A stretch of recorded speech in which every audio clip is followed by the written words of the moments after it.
Join me today as we talk about a sci-fi movie from the 70s, The Andromeda Strain.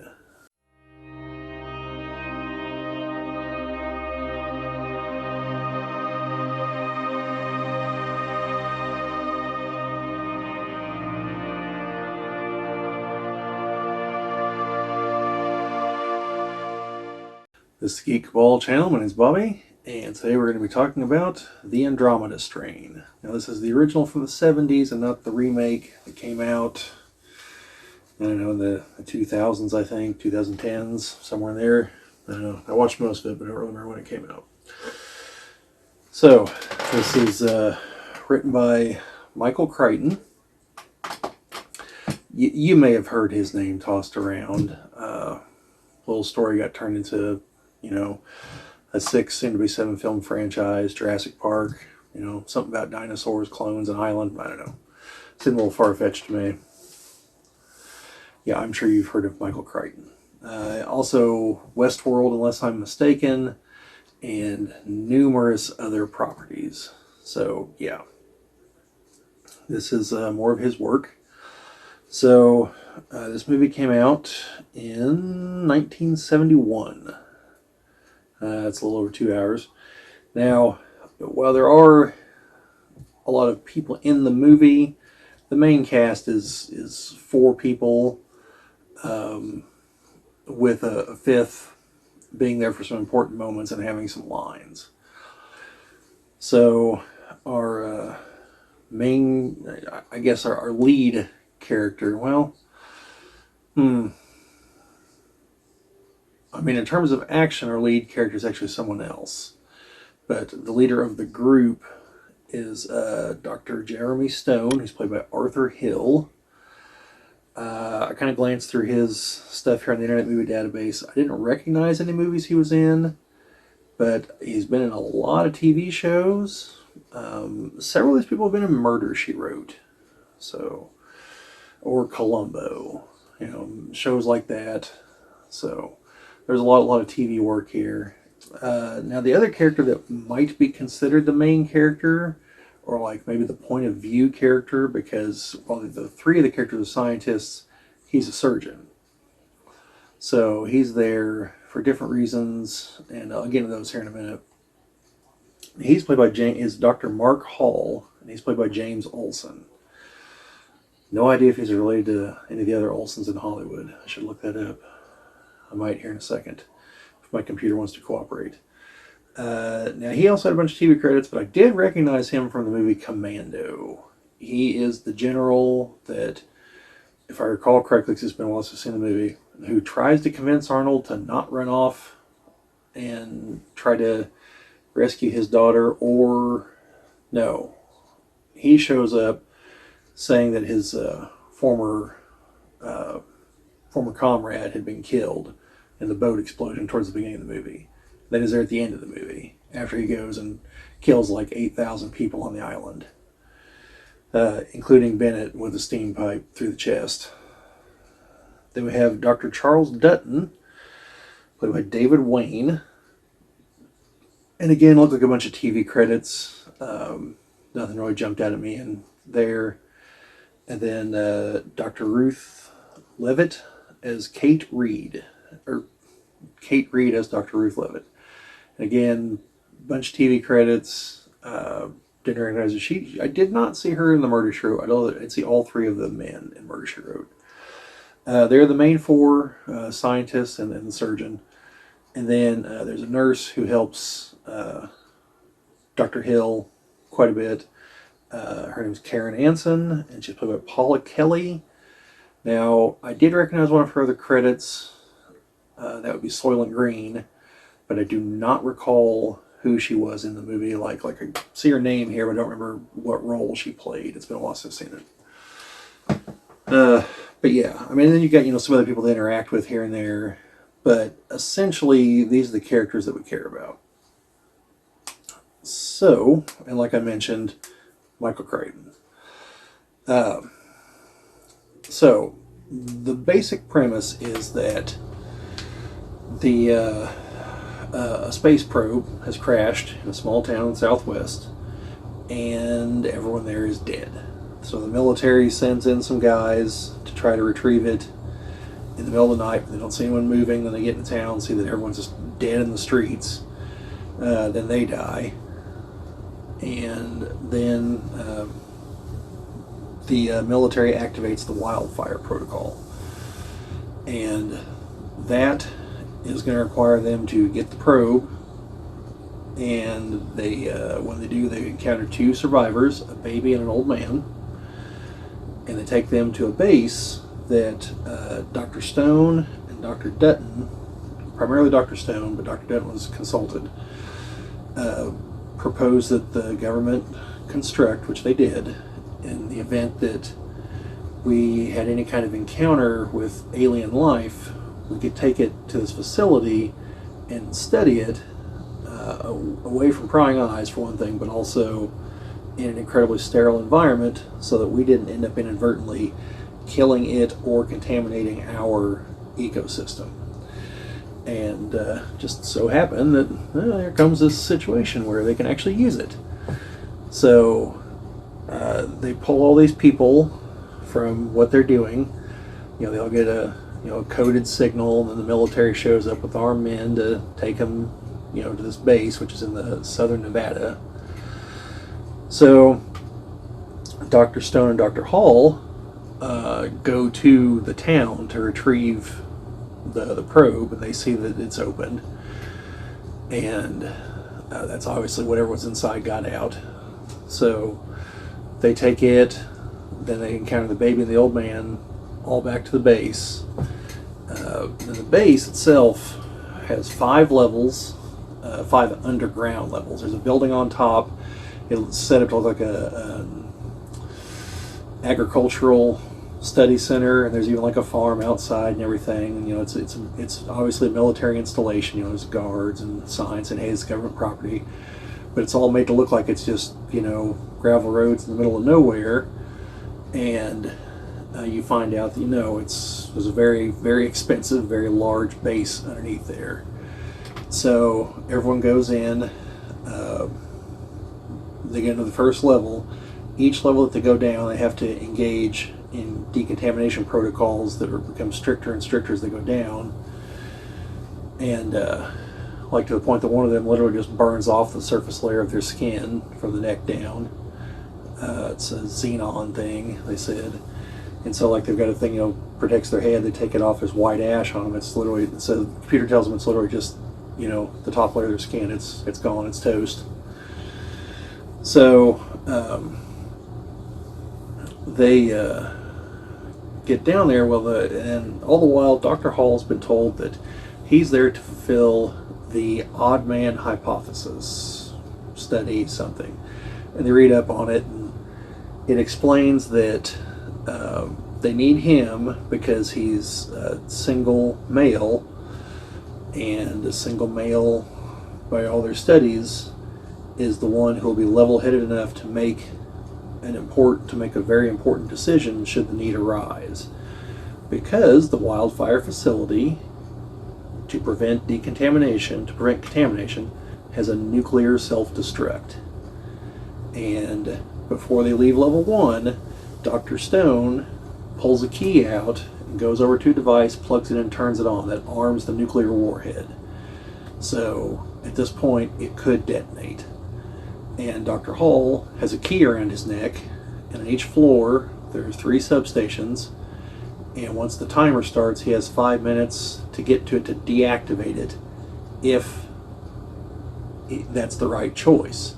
Because the whole he's unmarried part is so that he's not worried about a loved one and seeing them again, in case the right call is to let the bomb go off.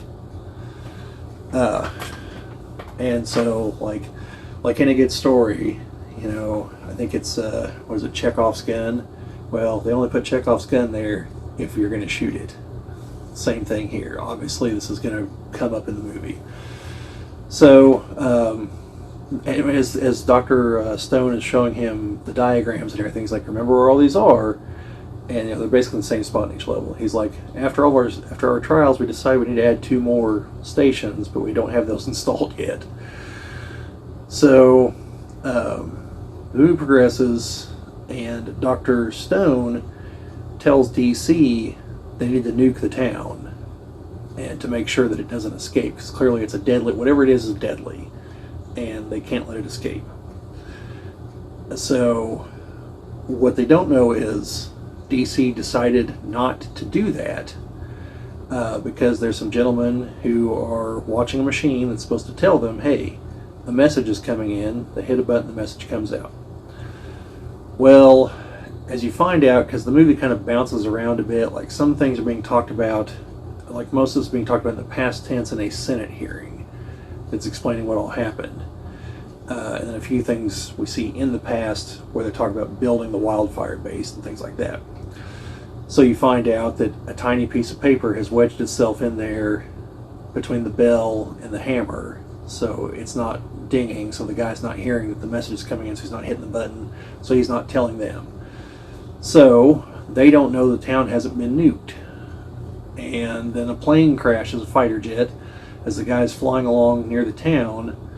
The hoses and everything to his air mask all start disintegrating, and he crashes. Then whenever they find his plane, they find like the disintegrated remains of that, and then they find just nothing but his skeleton.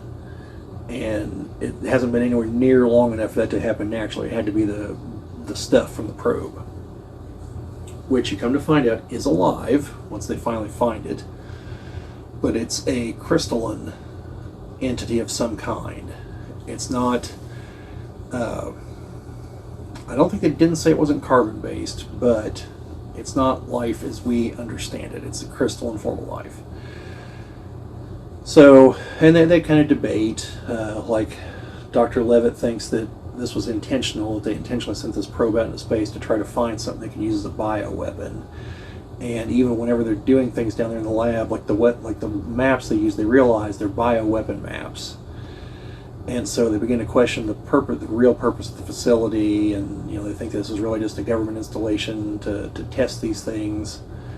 And Dr. Stone tries to assure them, no, it's not. It's just that's what they had on hand, and yada yada yada.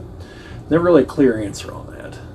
So they eventually figure out that the two people that are alive because their blood is too acidic and too basic. They're, each one's a different direction. So the thing can only exist in human blood in a very narrow acidic range, very near the center. Because at one point, Dr. Dutton gets exposed because it starts eating through the seals and stuff in the lab. And he's like the Dr. Hall comes in like 3 minutes into it, and he's like, he should be dead by now, and he realizes that he's breathing really rapidly, and that's when it all finally clicks with him, that he tells him, like, keep breathing rapidly, and they cut off the oxygen so that he'll continue to do that. Then he's fine. But they also realize that the rat that was in there with him is also fine, so the thing has mutated to no longer be lethal to people and creatures. But they're trying to figure out how it was mutated, how it kept mutating, and they realized ultimately that it was because it was being exposed to the energies of the X-ray machine, and radiation causes it to mutate and grow. And like the moment they come to this realization, it takes them about 3 seconds, and all of them are like, oh my God. And so they get a hold of DC really quickly, like, don't drop the bomb, because, well, a nuclear bomb would be like supercharging this thing, because it would emit all kinds of radiation, and anything that's not disintegrated by it will absorb all that, mutate thousands of times into God knows what, and expand. So they stop the bomb. Good for them. But then the stuff starts eating through the seals and breaks through the seals in the lab. And so it detects that it's in the air. And so the nuclear bomb, the countdown begins. So Dr. Hall has to race through the facility because they get trapped in one of the sections that doesn't have a box. It just has a panel where it says it's supposed to be. And Dr. Stone, rather cynically, is like, well, at least our mistakes will be destroyed along with us. And so Dr. Hall's like, well, how do I get into the central core? I'll just climb up to another level. So he goes in there, but there's a laser defense system in case any animal ever got out. And he gets hit a couple times. It makes him real woozy, but it's not lethal. And he finally gets up to the third level, where he's able to get to one of the things and turn it off with about 9 seconds left, instead of the usual cliche 1 second.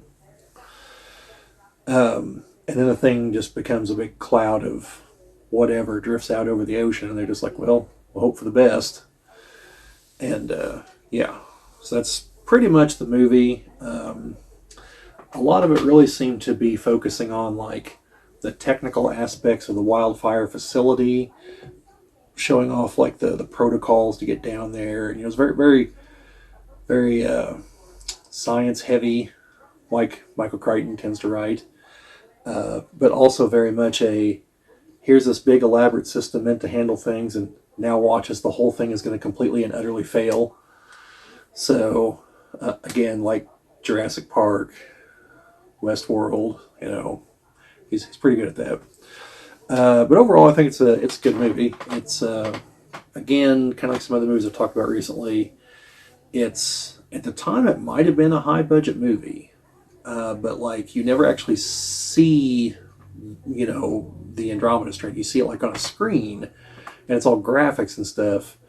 But you never see like it's transparent. It's in the air. You just have people react to it, and so most of it's just here's a bunch of dead people.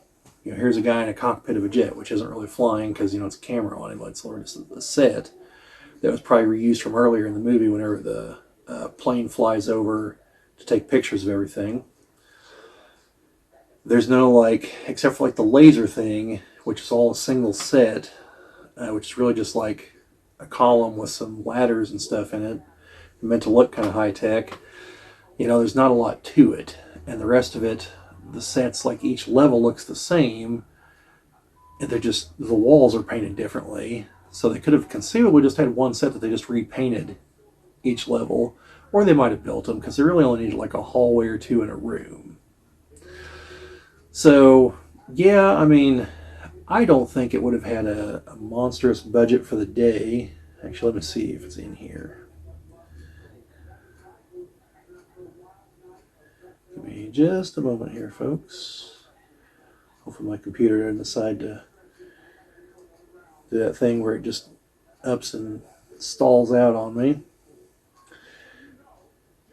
Or doing what it's doing right now, like slowing down, because I'm sure there's some gigantic ad that's got to load up before it goes any farther on this page.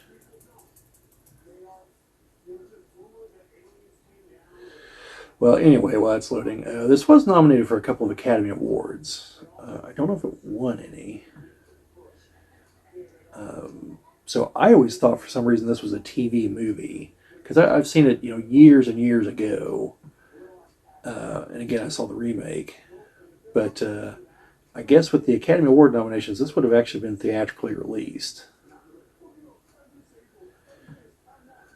Let's see. Okay, now we're starting to move again. Oh yeah, I should also note the movie opens talking about how this is essentially these are true events, and the dissemination of this does not violate the Espionage Act of spreading classified information, and expect to see the story shortly, kind of stuff. So that's kind of funny. Yeah, budget of $6.5 million.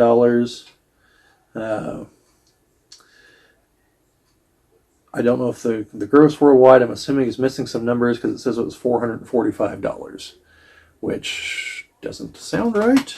So if you folks will give me just a moment, since I brought this up. And hopefully this website doesn't take forever to load.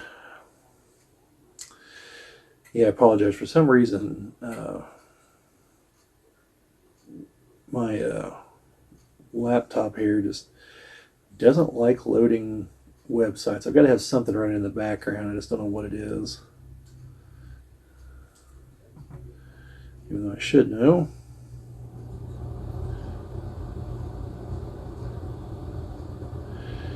Okay.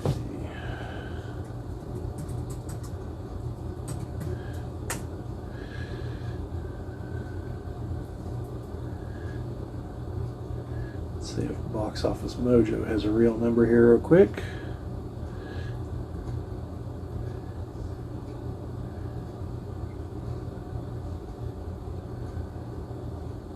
Huh. Well, I don't know. Maybe this wasn't actually theatrically released. Maybe that's the problem. Because it's noting that the release for New Zealand was in 2023 and the gross was $85. So anyway, maybe it was a made-for-TV movie. Yeah, that's what it's got to be.